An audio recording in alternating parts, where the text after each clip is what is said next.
Hello, my name is Tom Keller. I am the president of the Terrace and District Chamber of Commerce, and thank you for all being here today with us. The Terrace and District Chamber of Commerce would like to gratefully acknowledge we are conducting business on the traditional and unceded territory of the Kitsum-Kalem and Kitselis of the Tsimshian Nation. We are honored to live, work, and learn on these territories. A couple quick housekeeping notes. Washrooms are to the left. No, probably not. More importantly, we will be posting this to the Terrace and District Chamber of Commerce Facebook page, so please feel free to watch it after and give us a like while you're on there. Also, we have pre-written the question, or we have pre-submitted a number of questions. That's where we will start. As with anything that I'm moderating, I expect decency and people to be respectful when we do open the table to questions. I have no problem muting you if it's not going that direction.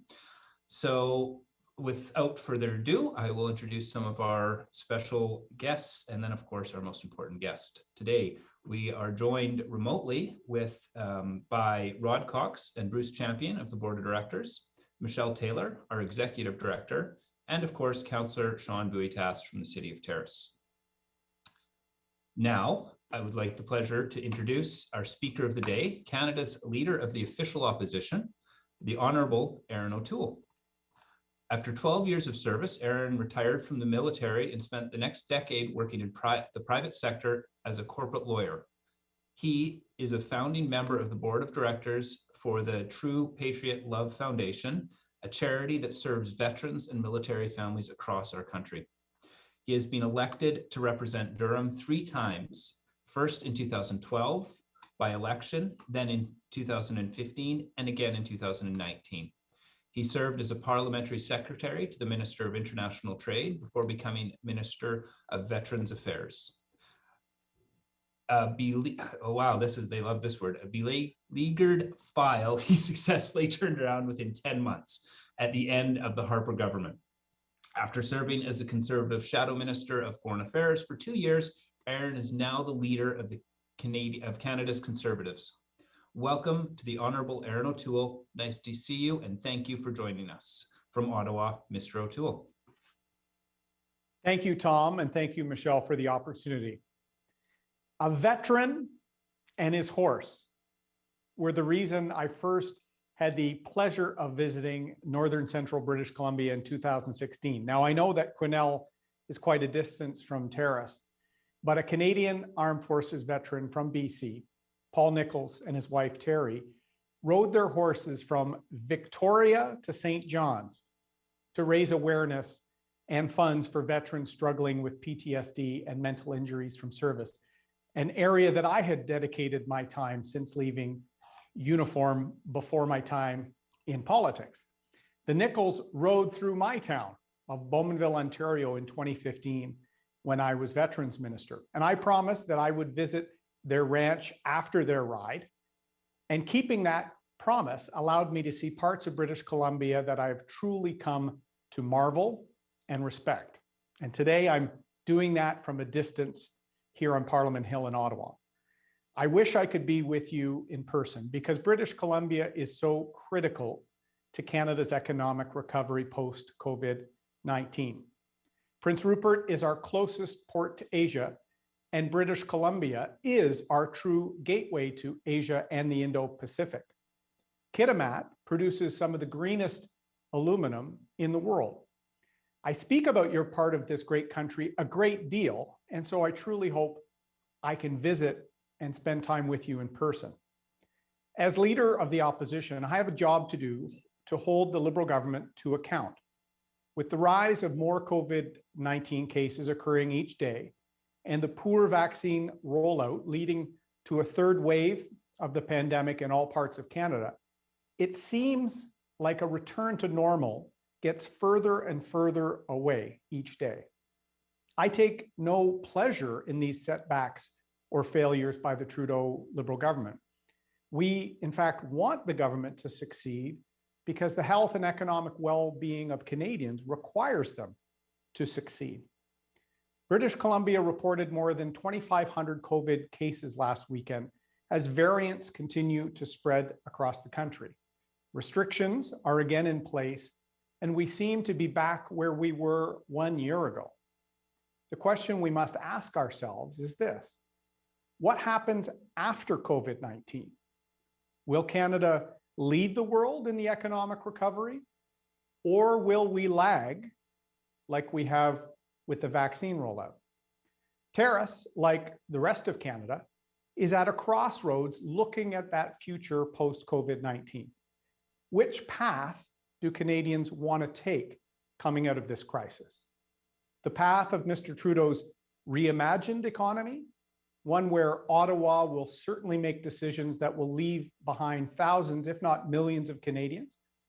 Or do Canadians choose the steady and certain path to securing an economic recovery that includes all Canadians? A path where those who have struggled the most through this pandemic can get back to work. Recently, I introduced Canada's recovery plan, a plan to secure our future after COVID-19. Canada's Conservatives will enact a comprehensive jobs plan to recover the 1 million jobs lost during the pandemic within 1 year, and we won't stop there. As a regional hub, Terrace is a vibrant and important city. But with that growth comes infrastructure demands, and we've been hearing from you on that. I know you've had challenges with unsafe road access to the bench area and are in need of additional overpasses because of the increase in rail traffic. You deserve a federal partner who understands this and who will work with you to meet those growth demands that are in your local interest and in our national interest. But for Terrace to continue to grow, we must be able to open up the economy. We will take immediate steps in that regard to help the hardest hit sectors, helping, in many cases, those who've suffered the most during this pandemic, including women and young people. Terrace is a vibrant and growing city that all BC depends upon. But for Terrace to continue to grow, we must be able to have a plan that includes growth in all sectors and in all regions of our country, and doesn't leave people in traditional areas of work, including uniform members in Kitimat, behind. Across British Columbia in the last week, restaurants have been told to suspend indoor dining until April 19th as COVID cases are again on the rise. These restrictions are once again causing lost revenue to the food and beverage sector and their supply chains. A Conservative government will actually target this and rebuild main streets and those businesses across Canada, including those in your community, by assisting small businesses and providing incentives to invest in, rebuild, and even start new businesses.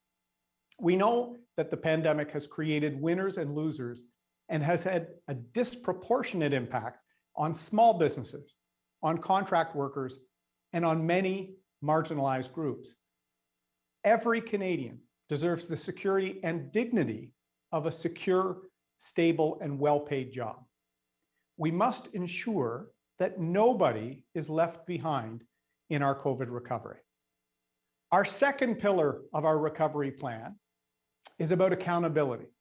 We will enact the toughest accountability and transparency laws in Canada's history, because Canadians are losing faith in our institutions, from the Prime Minister's office to the Canadian Armed Forces. We must return accountability and ethical conduct to Ottawa. Third, the last year has deepened the mental health crisis our communities have been struggling with across Canada. Foundry Terrace, a centre that offers a suite of youth support services, has officially opened an interim location. Unfortunately, with the lack of resources, supplies, and staffing, Foundry Terrace is only temporary. We will introduce a Canada Mental Health Action Plan and boost funding partnership with the provinces and groups like Foundry for the mental wellness and healthcare of Canadians. Too many families have been torn apart because of the pressures from COVID-19, and far too many lives have been destroyed by the opioid epidemic. As British Columbians know, last year, there were 60% more deaths from opioids than from COVID-19. Based on the first few months of 2021, this year, could sadly surpass 2020 as the deadliest year in BC's ongoing crisis. The opioid crisis has become the pandemic of tears for thousands of families within our national pandemic. This is a national emergency, and we need to create solutions together. Fourth, I will ensure our country is never unprepared for a crisis again. Canada's Conservatives will make Canada more resilient, reduce our reliance on countries like Communist China, and take seriously our responsibility to protect the health of Canadians. Finally, a Conservative government will secure Canada's economy by getting the budget back to balance over the next decade. Spending to protect Canadians during the pandemic is the right thing to do, and Conservatives in opposition, we have supported that. But we cannot pass unsustainable debt to our children and to future generations. Once the recovery starts, a Conservative government will get spending under control, and we will get the economy growing again to secure the revenue needed to pay for the government services that Canadians depend on, like our healthcare system and old age security. Programs Mr. Trudeau is putting at risk with unrestrained and uncontrolled spending. But to achieve any of this, we first need a successful vaccine rollout so we can begin to reopen our economy. Less than 2% of Canadians are fully vaccinated.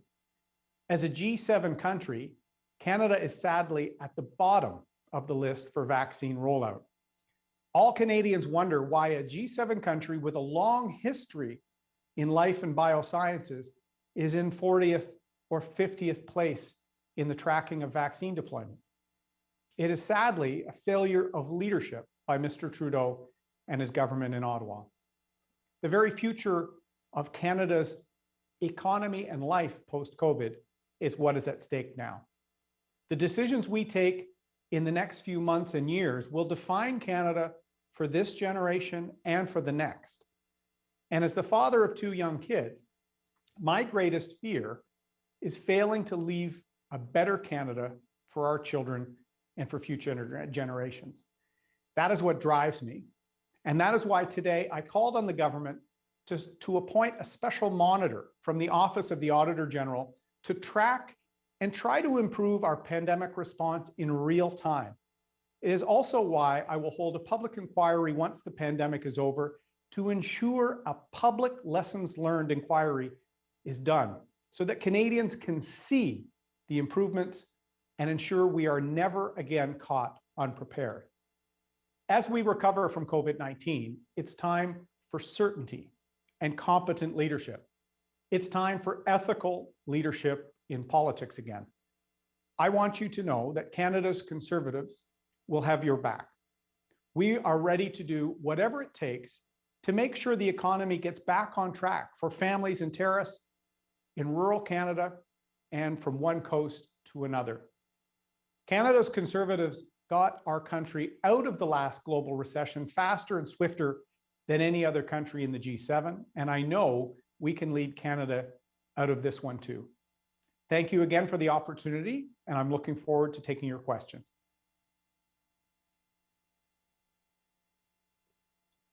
Excellent. Thank you very much, Mr. O'Toole. Got some quick notes already. I like the thoughtfulness of the direction, and let's get into a few of our questions. I believe you've seen most of this list first, and I do apologize. I didn't really sort it in groups, but we'll start it out here and keep it as it was listed. So in your own words, how do you feel the Conservative Party has and will continue to evolve with you as the current leader? Our party is evolving to meet the challenges and opportunities of Canada in 2021. I am an optimist by nature. I truly think our country's best days are ahead of us, but it requires leadership. We have to make sure that we're not lagging the world on the economic recovery, on pandemic response, on tackling issues like the opioid crisis. It will require leadership and partnerships. That's my track record. 12 years in uniform, serving and training across this great country, including Chilliwack and Comox, British Columbia. 10 years in the private sector, working on trade, working with business and job creators across the country. And then in politics, I worked my way up from the back corner of the back bench as a brand new MP to parliamentary secretary to minister, now to leader of my party, not because I had a famous pedigree or was given a huge advance in my career, because I worked hard and showed ethical and principled leadership in everything I did. Now, Tom, we're in the process of expanding the Conservative tent. I want more Canadians, Indigenous Canadians, more women, cultural communities, more young people seeing our plan and our policies as a way to make sure Canada leads the economic recovery post-COVID-19. That's why we've put out a 5-pillar Canada recovery plan. That is why every opportunity I have to meet, whether in Terrace or whether in the Chambers of Commerce I met with last week, we have a new party leader, a new approach to growing our tent, and I want more Canadians feeling welcome in our movement as we secure a brighter future for all Canadians whenever the next election comes. Sounds good. That actually reasonably well leads into the next question, which is how, I'll premise this a little bit, but over the last 4 or 5 years, we've seen growing racial divides in North America and within Canada. How will you deal with the ongoing racial issues within our country, with a large portion of these stemming from individuals who would identify as far-right conservatives? Well, certainly I don't feel there's anyone in our caucus or movement that promotes any division or racism or intolerance. And I've actually said there is zero tolerance for it. So I reject the fact that some people would suggest that is something we're going to tolerate, because we will not. Okay. From my first speech at 1:30 in the morning when I became leader in a pandemic, I've been trying to reach out to more Canadians from all cultural and ethnic backgrounds, all faith backgrounds, LGBTQ Canadians, Indigenous Canadians, because I want them to see our principled approach on economic recovery, a smart and progressive plan on the environment, which I'm hoping to finalize in the coming weeks, to show that we're going to tackle the challenges and opportunities facing Canada of 2021. And I'm building a very experienced, strong, and diverse team of men and women from all backgrounds. And we have to break down some of the barriers that we've seen before the pandemic, where outcomes for marginalized or racialized communities were not as effective in the economy. We saw groups, including many Indigenous Canadians, being left behind. When Mr. Trudeau makes a promise about ending boil water advisories on reserves, I have no doubt that he's sincere, but he had no plan when he made a promise. And reconciliation, to me, is as much about building trust in the federal government after generations of failure than it is just a photo op or a goal. You have to have a plan and you have to build partnerships. So I think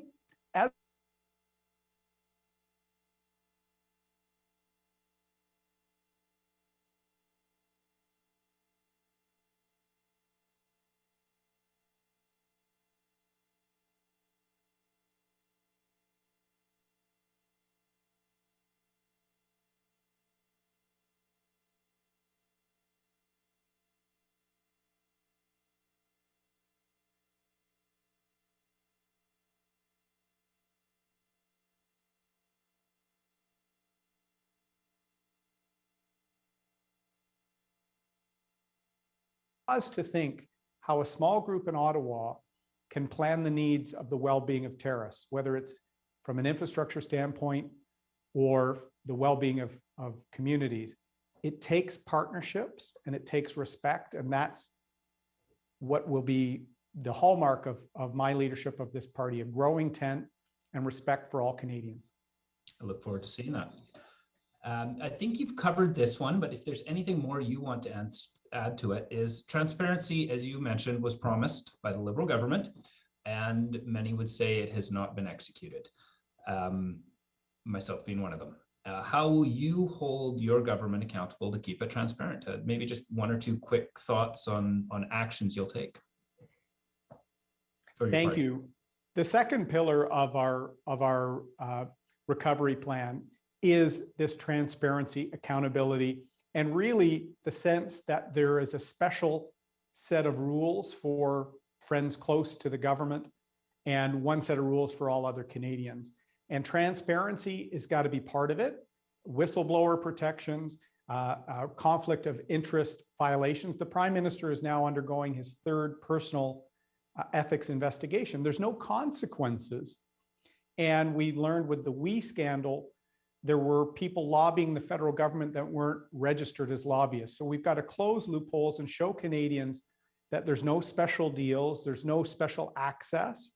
It's a government that has the interests of all Canadians at heart. That's why we're putting that accountability piece into our recovery plan. And as a veteran, some of the cover-ups we're seeing around national defense, including today from Minister Sajjan, these are eroding public confidence in important institutions for our country. And it's time to make sure that there's direct leadership and ethical leadership to restore those institutions. Excellent. I'm going to jump ahead a little bit here, just because there is a question that one of our councillors put forward, and we've touched on it a little bit. You've touched on it a number of times, but I'd just like to dig in a little deeper. I'll read it word for word here. With the largest private sector investment in Canada's history, 40 minutes away from Terrace, Terrace is feeling left out with infrastructure help.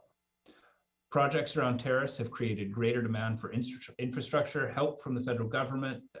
Without help from the federal government, both Prince Rupert and Kitimat have seen major infrastructure projects financed from the federal government, while Terrace has been left behind. What can Terrace do to be heard by the federal government and actually get financial support? We have like a number of infrastructure issues that we can cover, we could put off, that are directly related to heavier equipment, more vehicles, housing strains. So I'll put that one to you. Is how would we go down that road? Yeah, thank you, Tom. And that's something we've heard consistently from our outreach, and we've seen the offers from the mayor to have the Prime Minister and others come in and tour the area, see some of the overpasses and bridges and things that need that work. We know heavier industry trucks, we know increased rail, all of these have an impact. And when there is a major project like LNG in the national interest, and it truly is because of what it can do in terms of employment and GDP growth over several decades, there has to be a recognition of the impact to the strain on infrastructure in the area. And as Terrace is an important regional hub, that has to be part of the discussion. And what's critical here is right now the Conservative Party is the actual only home in Parliament for Canadians that want to build things in Canada, that want to get ambitious national projects like the LNG one, see it to fruition, not just for jobs and economic activity, but it will actually help reduce global emissions from ethical ESG leader, Indigenous partnership resources in Canada. The NDP are generally anti-development of any kind, particularly anything that touches on natural resources. That hurts Indigenous Canadians on a per capita basis the most. It hurts rural parts of British Columbia and rural parts of Canada. So right now, whether it's a pipeline, whether it's a large project, whether it's domestic capacity for aluminum, for example, and tariffing Chinese aluminum, which is 7 times more carbon intense than that in Kitimat, we are the party that is proud of these working families. It's why I've met with Unifor and other organizations over the years. I'm in the process of making sure that all Canadians, especially working families in your area, know that there's one partner on infrastructure, on jobs, on economic development, and it's the Conservative Party of Canada. So in saying that, could we be confident that if there is an election and you took power, we'd see you out and have a chance for a council to sit down with you? Absolutely. I I'm the pandemic leader, Tom, that I've been on Zoom probably more than any other Canadian. Every speech I give to a handful of audiovisual people and not, not a convention with 2,000 people in the room. I can't wait to get out to your area. As I said, my trips to Northern and Central British Columbia have been very powerful for me, but I haven't been to Terrace, and you have to really see things from the perspective of people on the ground, and that will be my on the ground type leadership that I learned those skills in the military. Excellent.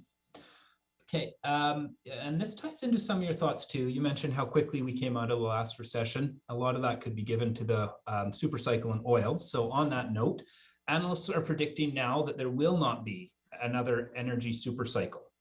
So with oil being a key part of our economy, what do you see as an approach to move forward for our economy with or without or transitioning eventually out of oil? Well, a super cycle is when there's a huge increase in demand and cost and a huge run on resource prices, oil prices. And we saw that a few years ago. We had people talking about peak oil that was never going to come off $200 a barrel, these sorts of things. That didn't come to pass, but you're absolutely right, Tom. Our resource economy helped Canada recover from the 2008-9 global recession faster than any other country. In fact, we were the only country that for a time, until the Conservatives lost, had a balanced budget and an attractive area for global investment, including investment in LNG and other developments. We're not going to see, I think, a return to a super cycle, but in the last couple of years, there's been an OPEC war. There's been, of course, the pandemic, and there's been downward pressure on oil and gas prices. We're already seeing in the last quarter a bit of a recovery in that, back to a more normal footing. And I think what we have to do is say, over the next 50 to 100 years, the world will be consuming hydrocarbons. And the choice can be between Venezuela, Saudi Arabia, Russia, or the bad actors, the rogues gallery of the world, or the ESG leaders in Canada. I call it ESGI because environmental social governance is now the touchstone for pension funds and insurance companies to assess investments. Indigenous participation and partnerships should be the other measure in terms of ESG that Canada looks to lead in and is already light years ahead of many other competitors. That's why I was disappointed when Mr. Trudeau didn't consult Indigenous communities that were 1/3 owners in the Northern Gateway pipeline before he canceled something, thereby breaking the duty to consult requirement the Supreme Court has had established in Canada for a generation. Mr. Trudeau has done that on constant ideological reasons from Ottawa. We need to make sure that our economy recovers post-COVID. That means natural resources. It means a softwood lumber deal with the Americans. The last one was secured during the Conservative government by Minister Emerson from British Columbia. It means working with all sectors to make sure there's a recovery for the workers and the families that are worried about Canada's prospects post-COVID. Excellent. So actually, and even moving on to that, this is an area that I think you should be pretty comfortable with. And I'm going to put two questions together here. So, you know, some would say that the world does not necessarily consider Canada as safe a place to do business anymore due to decisions that have made ending projects. You've just discussed one, and other projects. BC has its own challenges provincially within that range. But for yourself, how do you move us back into make sure we're in that proper light to be open for business, recognize that we have certain social and environmental expectations, and move us away from, make sure we stay away from protectionism within our country and move to a proper world trade situation? Hopefully that works all well together. Absolutely. I think this is an important one because whenever there's going to be investment in Canada to create jobs, to have opportunity for growth in our economy, to provide healthcare and all the great social services we depend on, big projects like the LNG project in your area, these these are important for Canada to have a fair, a global leading regulatory and transparent process, but also to make sure that capital investment can see some degree of predictability on when a project could start or get to market. And what we saw with Mr. Trudeau, ideologically canceling projects that had been through years of approval, bringing in a bill like Bill C-69, which 9 out of 10 premiers opposed. So it had an undemocratic undertone to it. When you had some NDP MPs participating in shutdown Canada protests and things like this.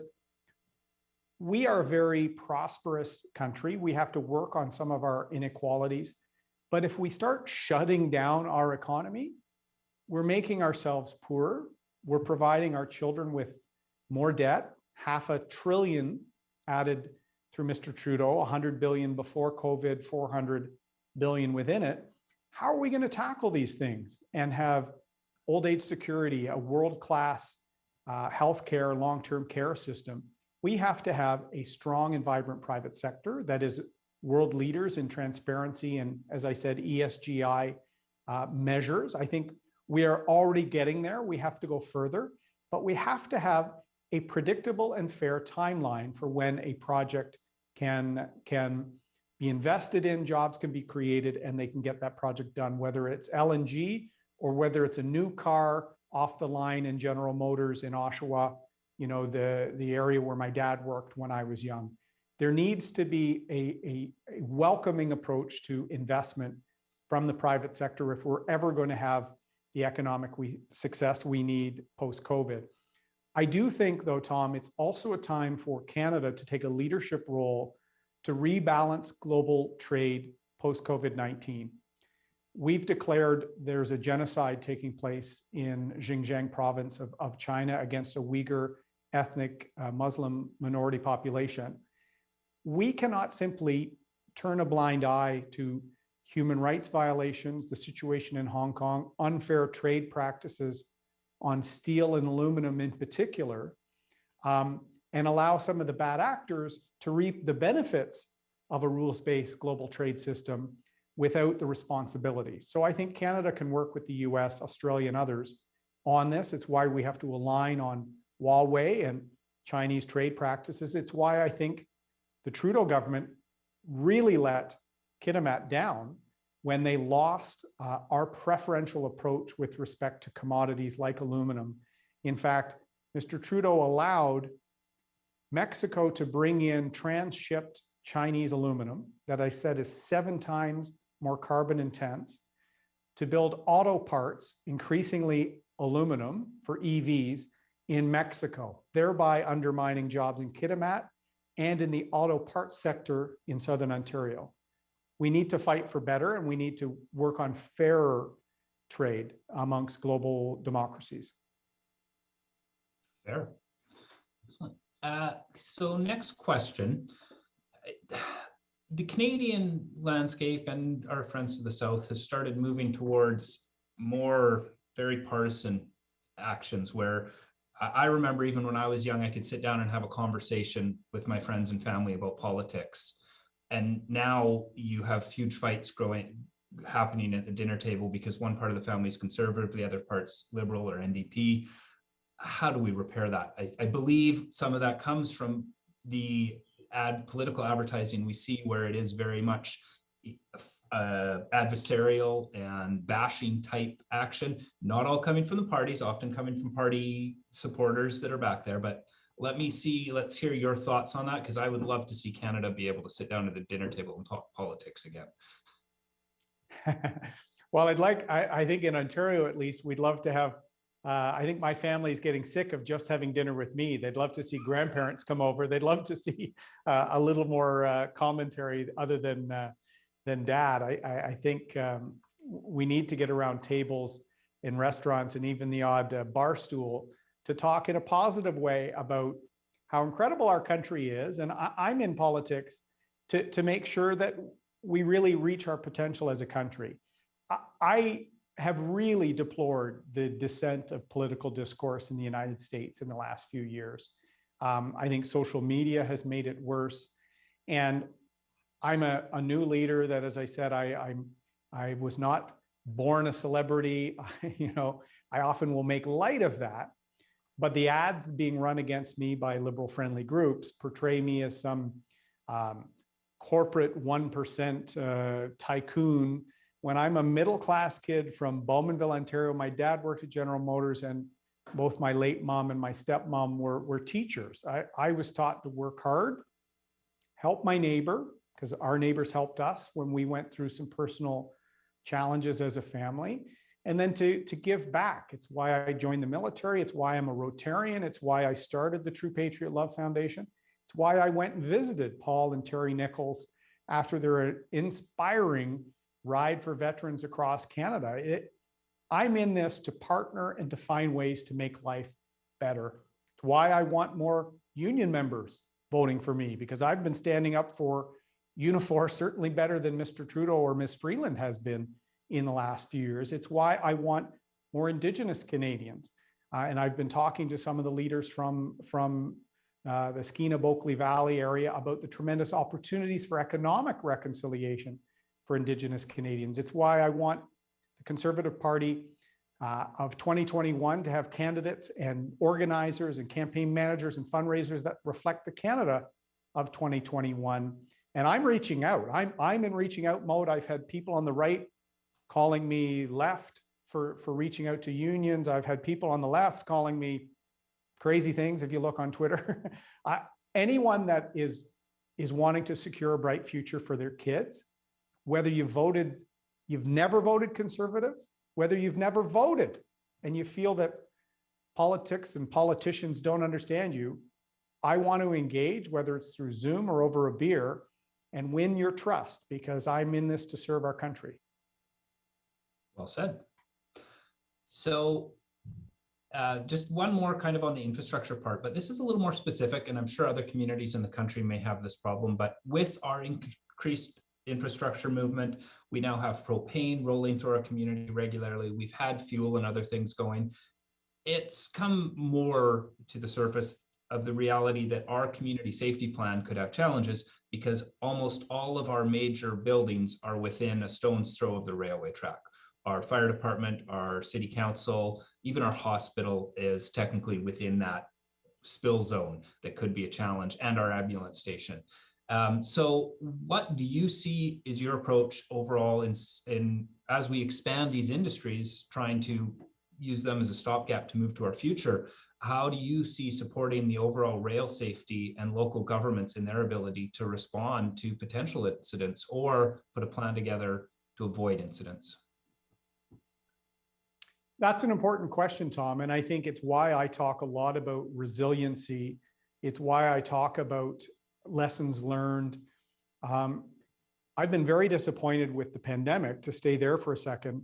When I had my first meeting with Minister Haiju and Dr. Tam, I asked about reviewing the lessons learned process from the first wave of the pandemic. There wasn't one. She announced it a few days later. I've worked in business, where business, we'll call it productivity, continuous improvement, Six Sigma, whatever you want to call it. In the military, you call it an after action report. What went right in the training exercise? What went wrong? What do you not want to repeat? What do you want to focus on?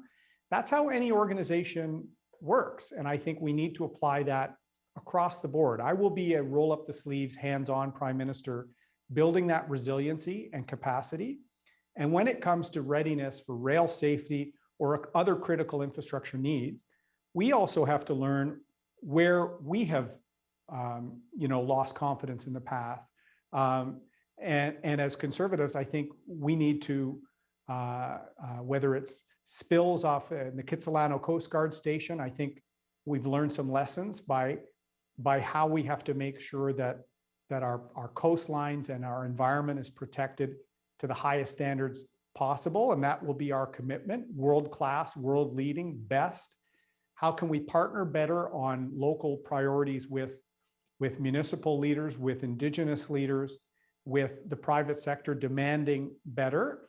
And as I said at the outset, when there is something that is in the national interest, whether port facilities, whether a major project like like LNG or other major projects, there needs to be a recognition of that national interest, and the federal government can help build resiliency, can help build that capacity to ensure that any risks are mitigated from this economic activity, because we need to make progress, but it can't be at sacrificing the environment or safety.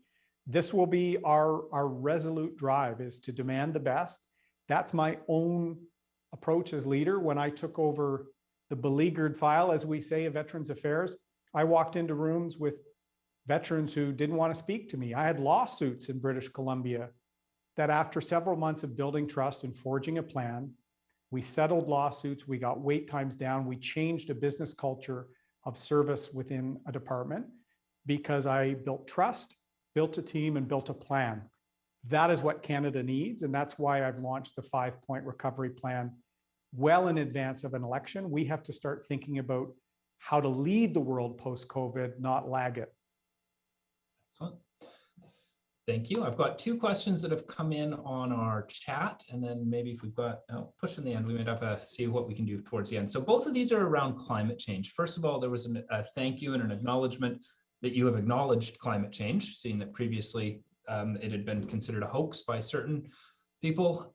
So this question is curious to see if you can speak to the pending climate policy announcement and how it will ensure the true market cost of carbon is accounted for in the energy production process, so it creates space for alternative technologies to be developed.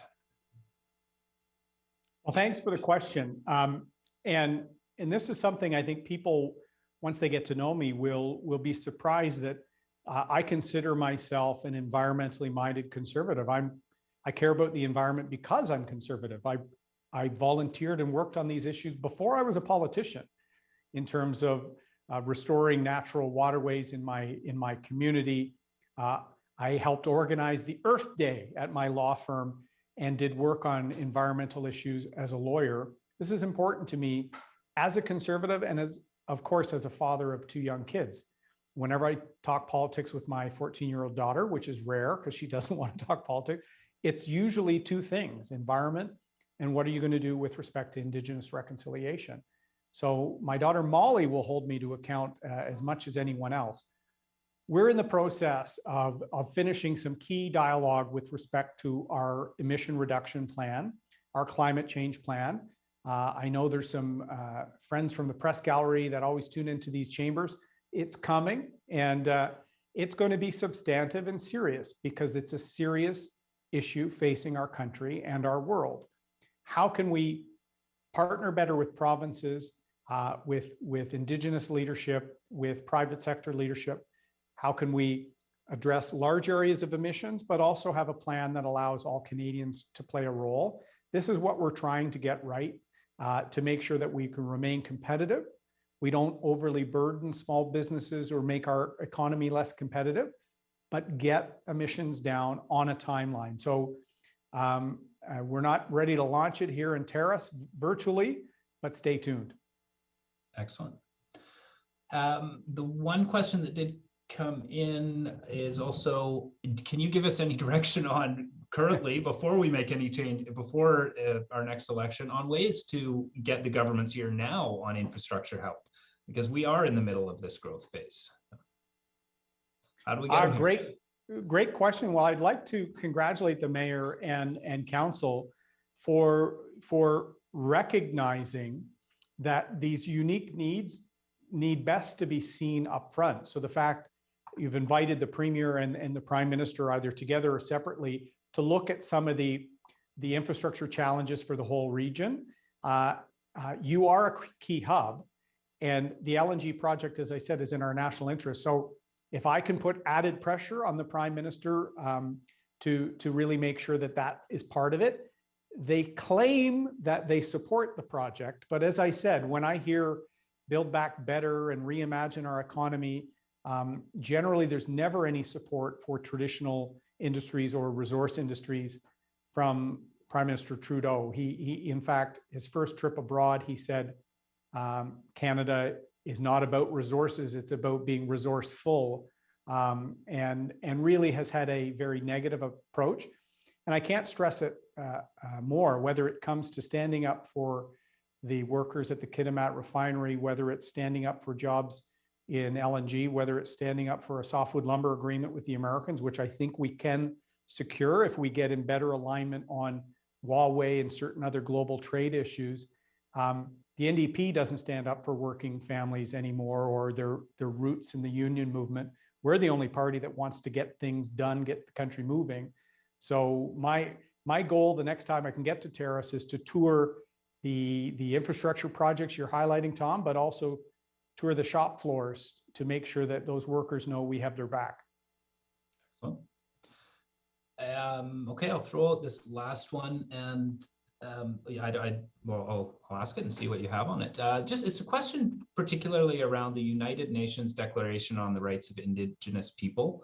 I know even locally it's a little bit controversial when some of our Indigenous people feel that it's off the mark, but at the same time, others feel it's perfectly on the mark.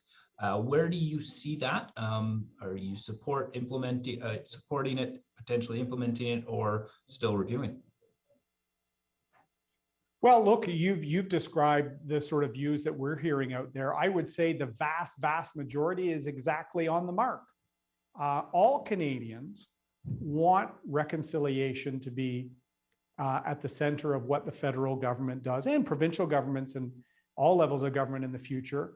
And the difference between myself and Mr. Trudeau, I will have a plan and build partnerships and not just make promises, because I said you erode trust if you fail again on another promise, whether it's boil water advisories or other issues.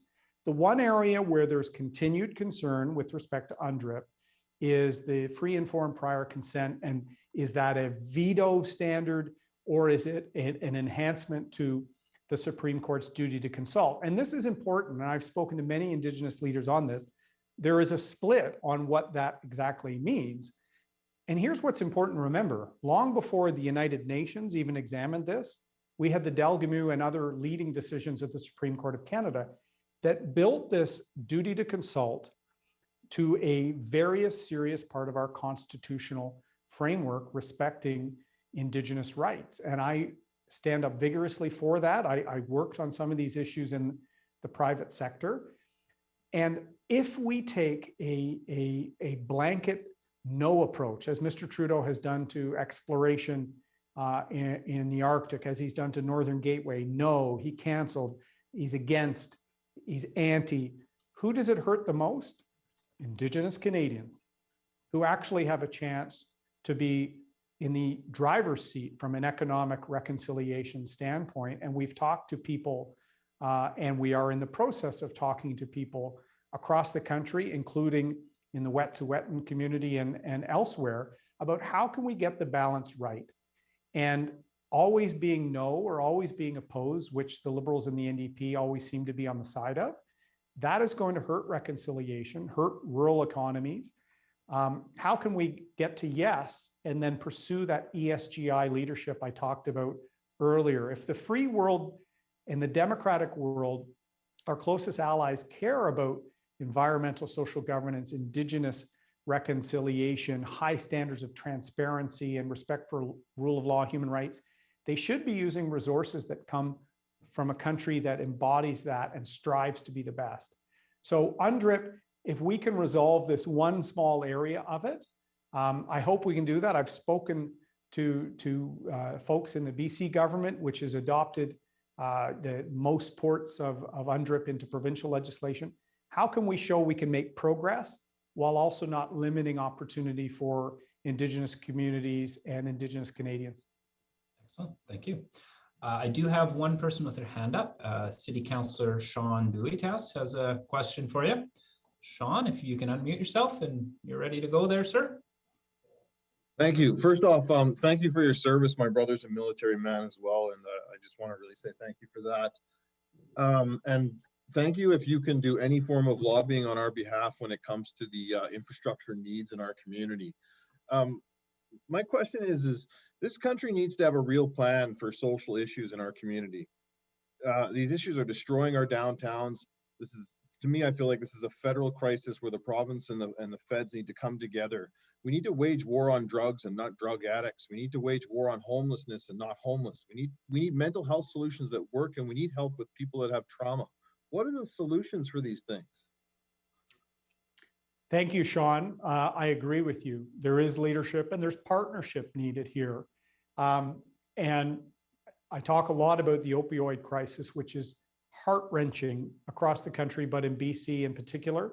In fact, the Globe and Mail today features my community or part of my community in Oshawa, and really just the hopelessness and the tragedy of the opioid crisis writ large. And how can we tackle it? I've already said that I don't think the criminal justice route is the way to tackle it.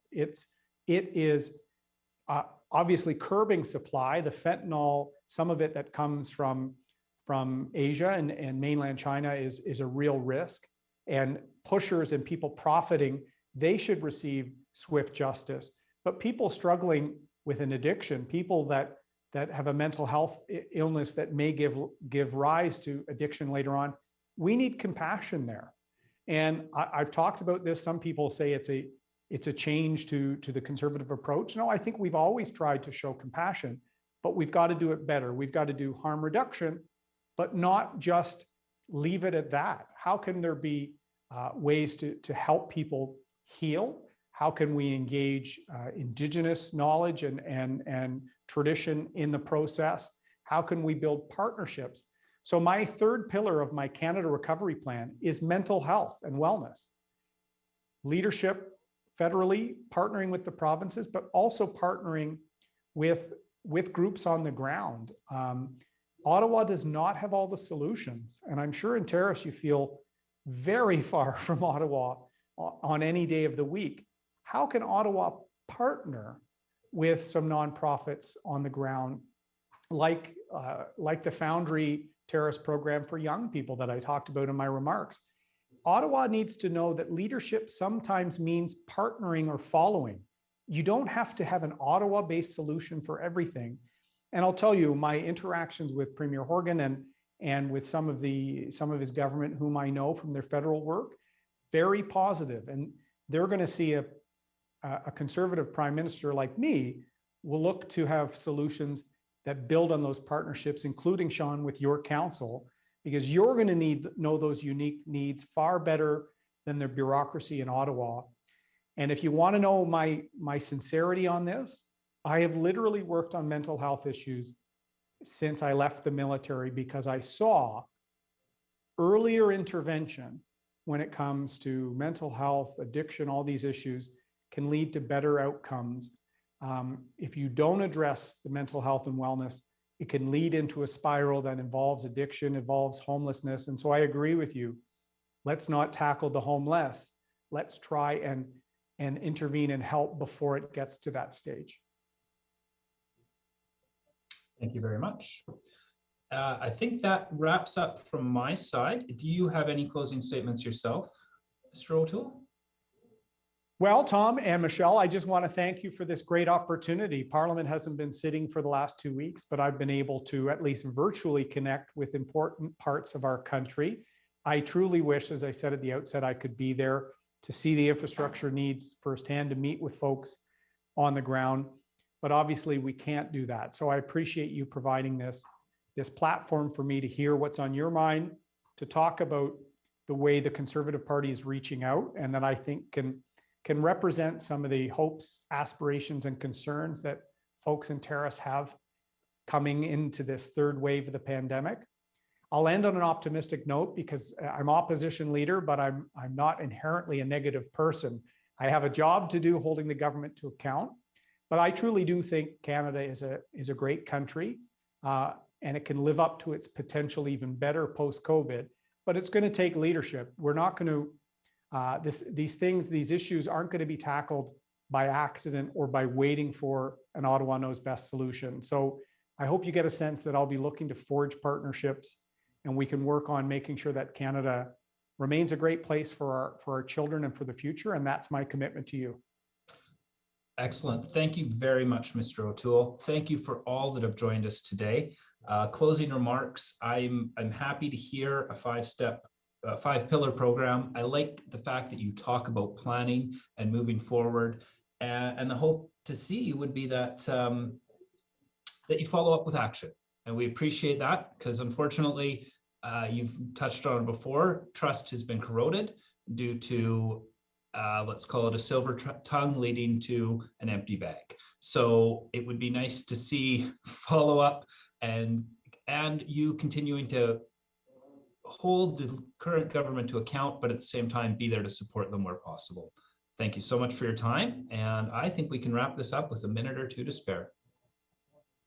Thank you. Be healthy, be well. Thank you, Mr. O'Toole.